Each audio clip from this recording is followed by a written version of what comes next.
त्या बलात्कार करणाऱ्याला सांगतो, कोण्या पोरीवर कोण्या माय बहिणीवर बलात्कार केल्यापेक्षा ना या देशाचा मुख्यमंत्री जो आहे ना देवेंद्र फडणवीस, त्याची बायकोला माल बनवून फिरते, त्या बायकोवर बलात्कार कर म्हणा।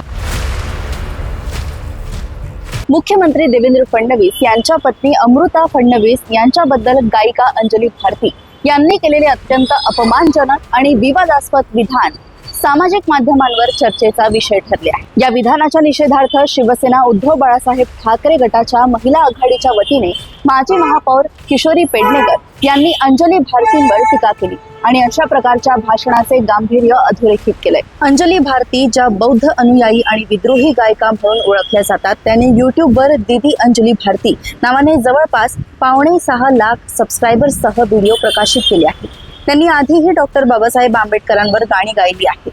त्यांच्या या अपमानजनक विधानानंतर सोशल मीडियावर तीव्र चर्चाही सुरू झाली आहे।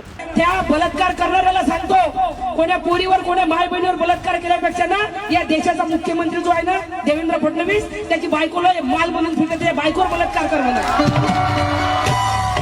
यायला काय माहिती माय बहिणीवर बलात्कार झाला तेव्हा दुःख काय होते, पण मी सांगतो, मी आव्हान करतो या स्टेजवर, जो बलात्कार करणाऱ्याचं डोकं कापून आणून अंजली भारती अर्धी प्रॉपर्टी त्याच्या नावानं करून दे आणि 50 लाख रुपये त्याला सोडायला लावे, जोही कोणी कापून आणून। आणि शिवसेना नेते संजय निरुपम यांनीही हे विधान लज्जास्पद आणि अस्वीकार्य असल्याचं म्हटलंय।